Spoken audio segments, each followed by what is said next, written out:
A turminha do quinto ano, vamos começar a nossa aula de história de hoje?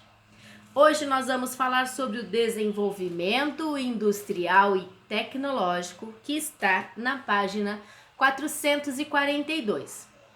No final dessa aula, a gente vai fazer a correção das atividades da semana anterior, que a gente falou sobre as transformações urbanas no início do século XIX. Hoje nós vamos falar sobre o desenvolvimento industrial e tecnológico que aconteceu durante o século XX, certo? Então, para que você possa acompanhar essa aula, pegue a sua apostila e vamos acompanhar a leitura e explicação. Durante o século XX, o estado de São Paulo concentrou o maior parque industrial do país. O que é um parque industrial? Bom, é um local onde há diversas indústrias ou empresas que necessitam de determinados serviços para funcionar, como abastecimento de energia elétrica, de água e facilidade de transporte e rodovias. Então, por exemplo, é um local onde se concentra grande parte das empresas, porque a movimentação no transporte é fácil, a rede elétrica tem mais facilidade. Então, assim, não tem como montar um parque industrial, por exemplo, no meio da floresta, porque lá vai precisar de energia, vai precisar de condução. Então, eles costumam montar esses parques tecnológicos muito mais próximos às rodovias, vias de acesso, a portos, como Portos de Santo. Então, assim, no século XX, iniciou-se um grande parque industrial, por exemplo, na região do ABC Paulista, Santo André, São Bernardo, São Caetano. E nessa região ficava muito mais próximo às rodovias de acesso e também a descida para a Baixada Santista, para Santos, onde fica o porto, né, para as exportações e importações também. Então, a localização para o parque industrial também ela é muito importante. Bom, até a década de 1950, as indústrias paulistas tinham a função de suprir as necessidades de alimentos, roupas, utensílios domésticos e outros bens de consumo do mercado interno e também para a exportação. Então, quer dizer que era a produção tanto para a população que precisava de suprir essas necessidades, quanto também para a exportação, aqueles produtos que são vendidos para outros países. Desde depois de 1950, São Paulo passou a abrigar o que se chamou de indústria pesada, isto é, metalúrgicas e siderúrgicas. São indústrias responsáveis pela transformação e a fundição de metais, que se tornam matérias-primas para outras indústrias, sobretudo a automobilística, que iniciava sua expansão no Brasil. Então, a indústria extrativa retirava o ferro, o minério de ferro da natureza, vai para essa indústria de fundição, indústria de transformação e vai preparar a matéria-prima para a produção, por exemplo, de automóveis, né, que é na indústria automobilística. Neste período, esse estado investiu, o estado de São Paulo, né? Ele investiu em projetos de infraestrutura, como? Então, quer dizer que precisava melhorar, né? Não podia ter estradas, por exemplo, sem asfalto. ferrovias que não chegavam a todos os locais, então precisou melhorar as ferrovias, os portos onde ficam os navios, os aeroportos e principalmente as rodovias, que se consolidaram como principal meio de locomoção de pessoas e cargas. Até hoje, por mais que o transporte ferroviário ele tenha baixo custo, que são os trens, né, esses transportes de carga que tem por trem, o rodoviário é o mais utilizado. A gente pode ver que há muito mais caminhões circulando pelas estradas do que propriamente linhas ferroviárias de trens. Então, por isso que o investimento nas rodovias seriam muito mais importantes neste momento de expansão. A sociedade brasileira acompanhou esse movimento industrial e urbano e também se transformou rapidamente. A elite econômica, que no início do século XX era basicamente formada de fazendeiros, passou a ser composta de empresários, industriais, grandes comerciantes, banqueiros, todos concentrados nas grandes cidades. Então, quer dizer, nosso estado de São Paulo, ele foi começando a deixar de ser um estado agrário do café e começou a ser o estado da indústria. Então, a população também modificou. Não eram mais os barões do café, as grandes fazendas que faziam mais parte de São Paulo, eram os grandes centros industriais. Então, precisou aumentar bancos, precisou aumentar lojas, grandes lojas, para que suprisse as necessidades das pessoas. Então, aí é onde surgiu os empresários, né, os grandes centros de comércio de São Paulo. Então, foi centralizando por meio do desenvolvimento da indústria. Então, ela teve um grande avanço no desenvolvimento econômico do nosso país, ok?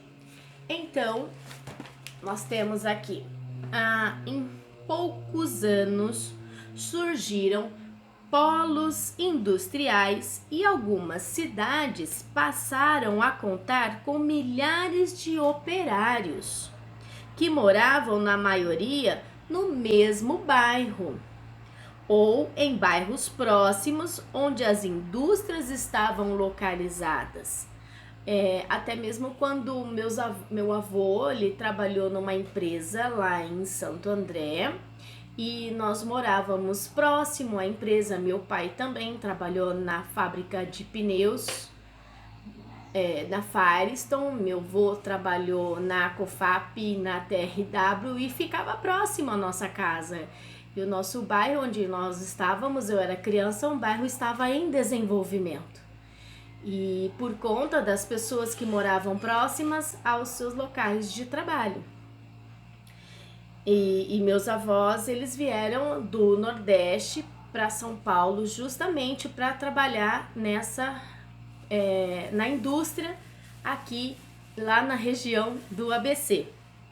Então, nessa nova sociedade, a classe média também aumentou em número e poder aquisitivo, o que incentivou o consumo de novos produtos e, consequentemente, o desenvolvimento de novas indústrias. Então, assim, uma indústria ia puxando outra.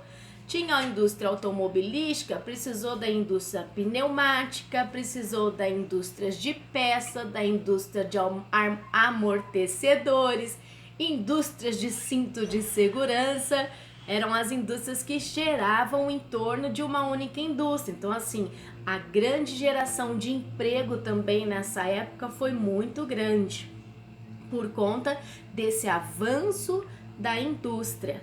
Então, não havia muitos concorrentes, Então, assim, era uma indústria que ia gerando outra, para quê? Para que não houvesse tanta importação, produtos comprados de fora, para que o Brasil fabricasse os seus próprios produtos e com isso conseguisse um valor mais acessível à população, porque também não adiantava, né, ter uma grande produção, por exemplo, de carros, sendo que a própria população não tivesse condições de adquirir um carro.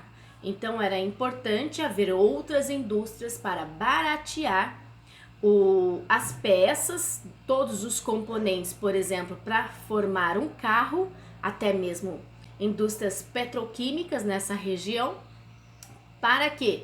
Para que pudesse ter valores mais acessíveis. Então isso gerava consumo, isso gerava emprego, isso foi gerando então o desenvolvimento econômico. Por isso que assim, o estado de São Paulo é o estado mais rico do nosso país, porque houve primeiramente essa questão da industrialização no estado de São Paulo. Então, por isso ele se desenvolveu bastante, tornou-se uma cidade assim, um estado, né, muito desenvolvido economicamente diante dos demais, por conta desde esse início de tecnológico, né, nesse início de desenvolvimento industrial e tecnológico. Ok? Espero que vocês tenham compreendido essa parte da história. E assim, vocês vão realizar a atividade da página 1, a atividade 1 da página 443 e a atividade 2. Na atividade 1, está dizendo qual é a principal função da industrialização. E na atividade 2, ao longo do século XX, a industrialização modificou as relações entre as pessoas. Explique essas modificações, está bem? Vamos fazer agora então, no próximo slide, a correção da atividade da aula passada. Bom, então vamos fazer a correção da aula passada sobre as transformações urbanas. As atividades estão na página 441. Diz assim: o crescimento urbano ocorreu da mesma forma em todas as regiões brasileiras? Justifique. Não, né? Não ocorreu. A região sudeste, ela cresceu muito mais do que as demais regiões, certo? Inclusive, a gente falou isso na aula de hoje.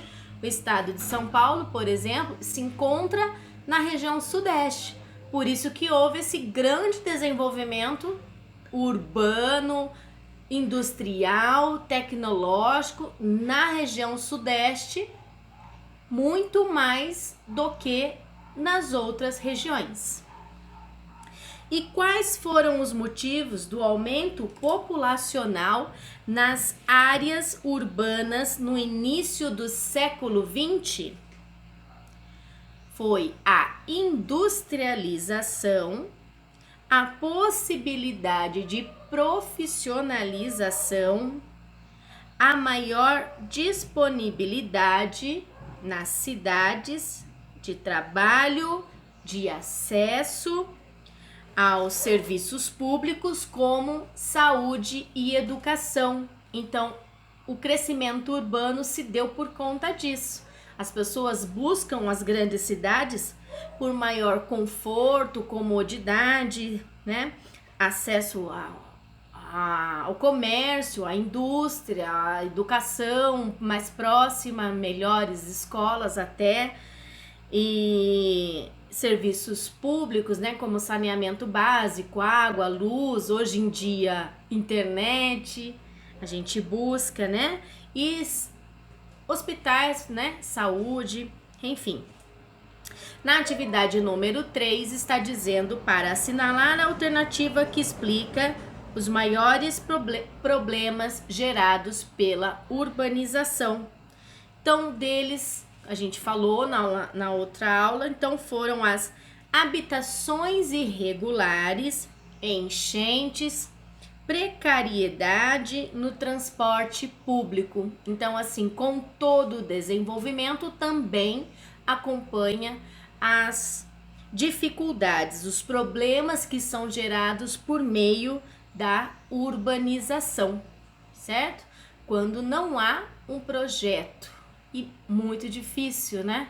Um país como o nosso, subdesenvolvido, então muitas vezes esse processo de urbanização ele acaba ficando fora de um projeto muito mais organizado, como pode acontecer nos demais países desenvolvidos de primeiro mundo, ok?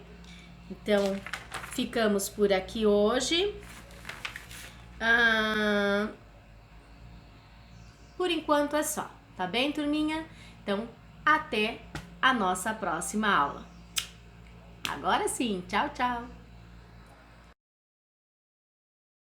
A industrialização do Brasil é resultado de uma série de transformações técnico-produtivas no país. Entre 1890 e 1930, o Brasil vivenciou sua primeira fase de industrialização no Sudeste, onde surgiram indústrias têxteis, alimentícias e de calçados.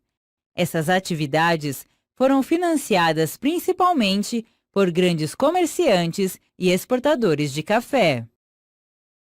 A partir da Era Vargas, na década de 1930, a produção industrial cresceu. As exportações brasileiras aumentaram durante a Segunda Guerra Mundial, que paralisou a produção europeia. O fim da Segunda Guerra interrompeu esse ritmo ascendente das exportações, mas o mercado consumidor interno garantiu a continuidade do desenvolvimento industrial do país. O primeiro governo Getúlio Vargas, entre 1930 e 1945, implantou uma política de substituição de importações, aumentando impostos sobre produtos importados e criando estatais em setores de infraestrutura para incentivar a produção nacional. Em meados da década de 1950, o plano de metas do governo Juscelino Kubitschek acelerou a industrialização e atraiu grandes investimentos externos. Essas medidas diminuíram a dependência da economia brasileira em relação às importações de bens de consumo. Durante a ditadura militar, na década de 1970, o governo desenvolveu outra estratégia econômica sustentada na participação do capital estrangeiro na economia e em um forte endividamento externo. Os militares também investiram em grandes obras para fomentar o mercado interno. Tais medidas elevaram o Brasil à posição de nona maior economia do planeta. Ao mesmo tempo, porém, o país registrava um dos piores índices de distribuição de renda no mundo. O modelo de substituição de importações estagnou na década de 1980, com os avanços trazidos pela Revolução Técnico-Científica, que inaugura a predominância da indústria de alta tecnologia. A automação e a robotização reduziram a necessidade de mão de obra e, ao mesmo tempo, exigiram maior especialização dos trabalhadores. Ainda nos anos 1980, o país viveu um período de desaceleração econômica agravado pela queda dos investimentos estrangeiros. Na década de 1990, a abertura do mercado interno para o capital estrangeiro mudou a relação comercial do país com o mundo. Os investimentos externos voltaram a crescer e as novas indústrias do país já nasciam internacionalizadas. Com a abertura econômica, o governo pretendia que o aumento das importações se tornasse um estímulo à competitividade das indústrias brasileiras. Entretanto, as empresas nacionais não estavam preparadas para enfrentar os novos padrões de concorrência, e os artigos importados tomaram conta das lojas. Grandes privatizações marcaram os anos 1990, como parte do processo de liberalização da economia. As grandes estatais siderúrgicas foram vendidas ainda nos governos Fernando Collor e Itamar Franco.